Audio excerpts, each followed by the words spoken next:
जय हिंद दोस्तों, मैं रज़ा आपका स्वागत करता हूँ अपना चैनल रज़ा अकेडमी पर। मैं आशा करता हूँ कि आप सभी अच्छे होंगे और स्वस्थ होंगे तथा आप सभी की पढ़ाई भी अच्छे से चल रही होगी। हम लोग आज के इस वीडियो में क्लास 10th के नॉन हिंदी के पाठ 5 जिसका नाम हुंडरू का जलप्रपात है, उसके महत्वपूर्ण वस्तुनिष्ठ प्रश्न का अध्ययन करने वाले हैं। तो बढ़ते हैं हम अपने प्रश्न की तरफ। हमारा प्रश्न संख्या 1 है, हुंडरू का जलप्रपात साहित्य का कौन सा विधा है? इसका ऑप्शन ए है कहानी, ऑप्शन बी है डायरी, ऑप्शन सी है यात्रा वृत्तांत, ऑप्शन डी है निबंध। इसका सही जवाब होगा ऑप्शन सी, यात्रा वृत्तांत। यह जो हुंडरू का जलप्रपात है ना, वह साहित्य का जो विधा है वह यात्रा वृत्तांत है। बढ़ते हैं प्रश्न संख्या 2 की तरफ।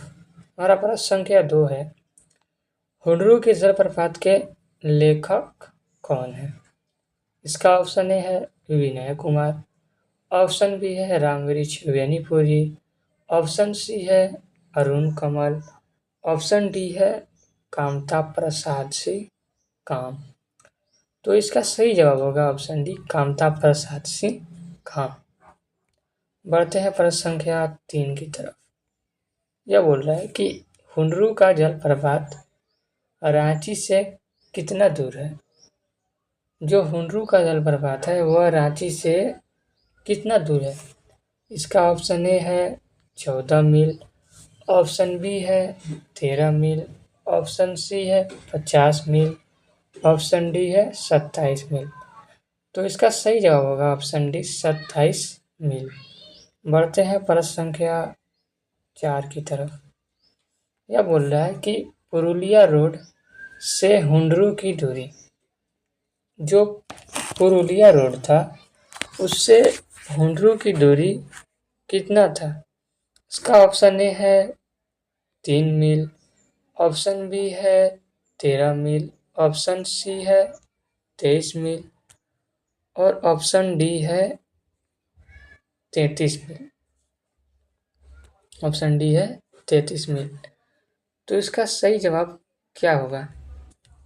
इसका सही जवाब होगा ऑप्शन बी, 13 मील। पुरुलिया से हुंडरू की दूरी 13 मील है। बढ़ते हैं प्रश्न संख्या 5 की तरफ। यह बोल रहा है, हुंडरू का पानी किस तरह चक्का काटता है? इसका ऑप्शन ए है बिल्ली की तरह, ऑप्शन बी है चूहा की तरह, ऑप्शन सी है नेवला की तरह और ऑप्शन डी है सांप की तरह। तो इसका सही जवाब होगा ऑप्शन डी, सांप की तरह। जो हुंडरू का पानी है ना, वो सांप की तरह चक्का काटता है। बढ़ते हैं प्रश्न संख्या 6 की तरफ।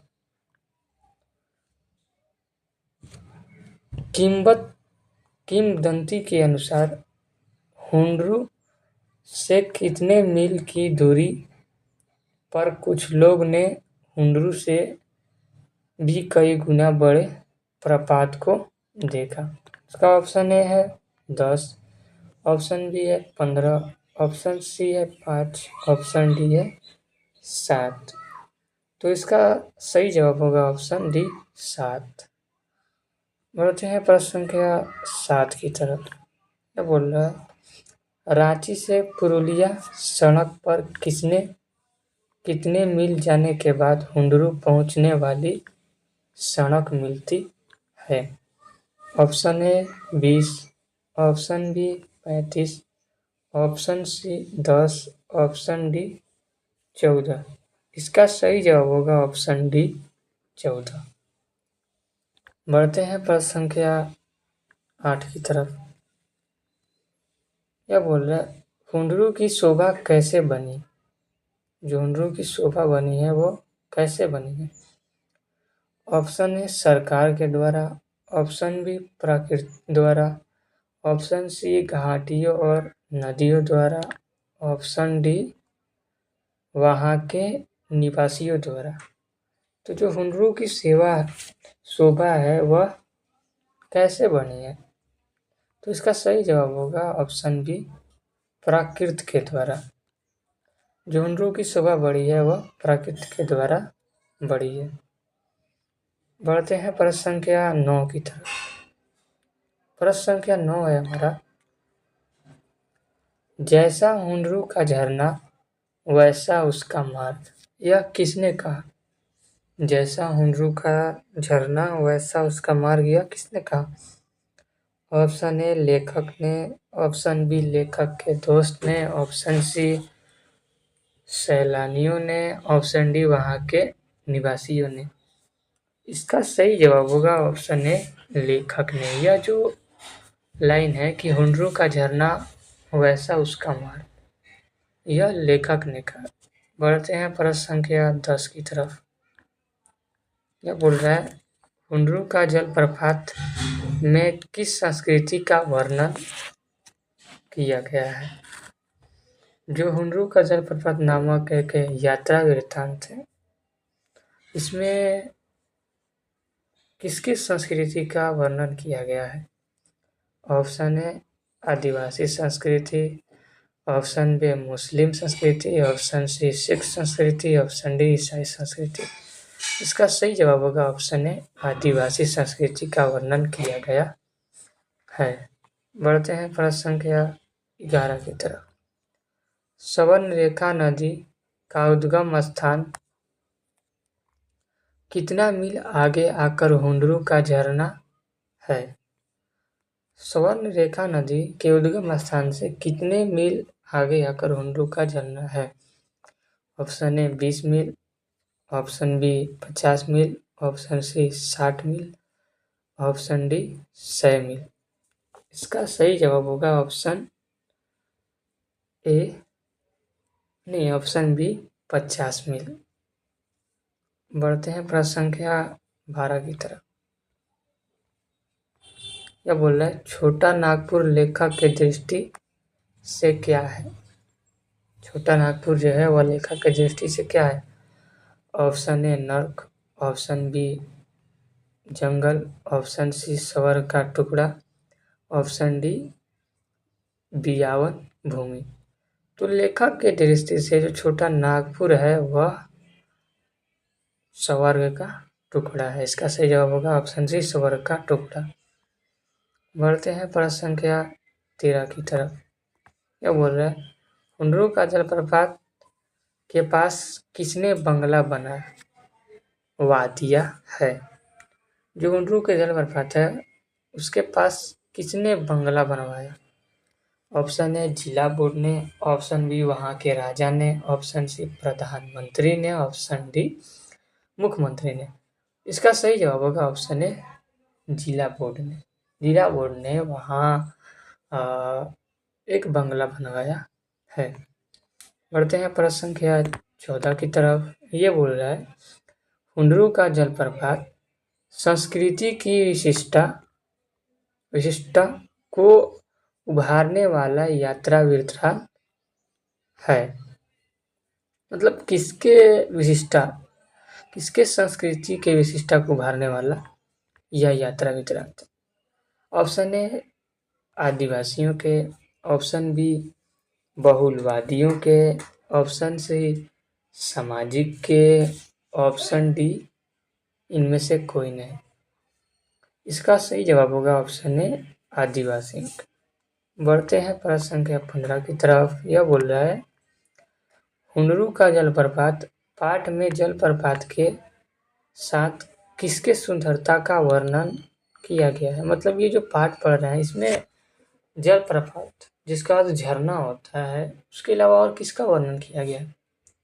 ऑप्शन ए पहाड़ का, ऑप्शन बी नदी का, ऑप्शन सी जंगल का, उपयुक्त सभी का। किसका वर्णन किया गया है? तो इसका सही जवाब होगा ऑप्शन ए पहाड़ का। जलप्रपात के साथ यहाँ पर पहाड़ का भी वर्णन किया गया है। बढ़ते हैं प्रश्न संख्या 16 की तरफ।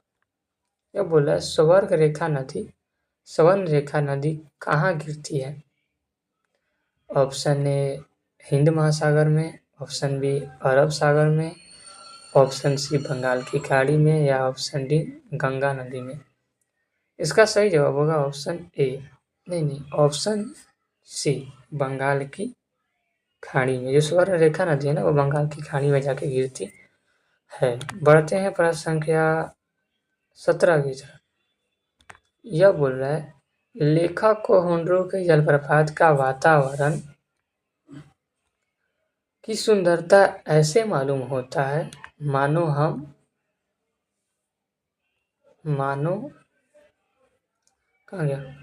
हम समीप पहुंच गए। ऑप्शन ए भूलोक, ऑप्शन बी देवलोक, ऑप्शन सी इंद्रलोक, ऑप्शन डी स्वर्गलोक। तो मतलब इसका कहना यह है ना कि हुंडरू के जलप्रपात के सामने जब लेखक गए तो उनको फील कैसा होगा, कि वो यह बोलना चाहते हैं कि इसमें से वह किसके समीप गए, उनको ऐसा फील हुआ। तो इसका सही जवाब होगा ऑप्शन बी देवलोक। देवलोक जैसा उनको फील हुआ कि देवलोक के हम समीप आ गए हैं। बढ़ते हैं प्रश्न संख्या 18 की तरफ। यह बोल रहा है, सांध्य की पवित्रता एवं महत्ता तभी है जब उसका साधन ही महान है। महान मंजिल पर पहुंचने के लिए मार्ग भी महान होना चाहिए। यह कौन बोला है कि साध्य की पवित्रता एवं महत्ता तभी है जब उसका साधन भी महान है। महान मंजिल पर पहुंचने के लिए मार्ग भी महान होना चाहिए। यह पंक्तियाँ किनकी है?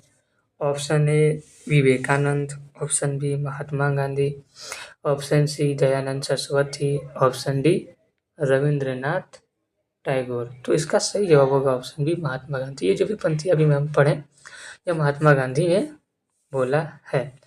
बढ़ते हैं प्रश्न संख्या 19 की तरफ। यह बोला है, लेखक के मित्र ने गुलाब किसको माना है? जो लेखक के मित्र है उन्होंने गुलाब किसको माना? ऑप्शन ए झरना को, ऑप्शन बी पहाड़ को, ऑप्शन सी नदी को, ऑप्शन डी जंगल को। तो इसका सही जवाब होगा ऑप्शन ए झरना को। लेखक के मित्र ने गुलाब माना। मैं आपको बताते चलूँ कि अगर आपको वीडियो अच्छा लगे तो वीडियो को लाइक सब्सक्राइब करना ना भूलिएगा और अपने दोस्तों में भी शेयर कीजिएगा। पढ़ते हैं प्रश्न संख्या 20 की तरफ। छोटा नागपुर के निवासी किसके अवतार हैं? जो छोटा नागपुर के निवासी हैं वे किसके अवतार हैं? ऑप्शन ए सादगी के, ऑप्शन बी गरीबी के, ऑप्शन सी शैतान के या ऑप्शन डी किसी के भी नहीं। तो जो छोटा नागपुर के निवासी हैं वह सादगी के अवतार हैं। इसका सही जवाब होगा ऑप्शन ए। बढ़ते हैं प्रश्न संख्या 21 की तरफ। हुंडरू के जलप्रपात की ऊंचाई कितनी है? ऑप्शन ए 243 फुट, ऑप्शन बी 500 फुट, ऑप्शन सी 100 फुट, ऑप्शन डी 400 फुट। तो इसका सही जवाब होगा ऑप्शन ए 243 फुट, जो कि काफ़ी वीवीआई प्रश्न है। यह प्रश्न पूछने का बहुत ज़्यादा संभावना, और बाकी हम जितने भी प्रश्न करा रहे हैं ना, अगर आप उन सभी प्रश्नों को याद कर लेते हैं तो अन्यथा बाहर से किसी प्रकार के प्रश्न याद करने की संभावना नहीं पड़ेगा। बढ़ते हैं प्रश्न संख्या 22 की तरफ। रांची व हजारीबाग के बीच कौन सा झरना स्थित है? रांची व हजारीबाग के बीच कौन सा झरना स्थित है? ऑप्शन ए हुंडरू का जलप्रपात, option B Shimla, option C Kashmir, option D इनमें से कोई नहीं। तो जो इसका सही जवाब होगा ऑप्शन ए हुंडरू का जलप्रपात होगा। तो कुल हमारे पास यहाँ पर 22 प्रश्न थे। अगर आप इन सभी प्रश्नों को अच्छे से याद कर लेते हैं तो किसी भी प्रकार के आगे प्रश्न याद करने की आवश्यकता नहीं पड़ेगी। इस चैनल पर क्लास 6 टू 12th सभी प्रकार के स्टडी मटेरियल प्रोवाइड करने का प्रयास किया जाएगा और अध्यापन का भी प्रयास किया जाएगा। अगर वीडियो लगी हो तो अच्छा लाइक कर दीजिएगा। जय हिंद।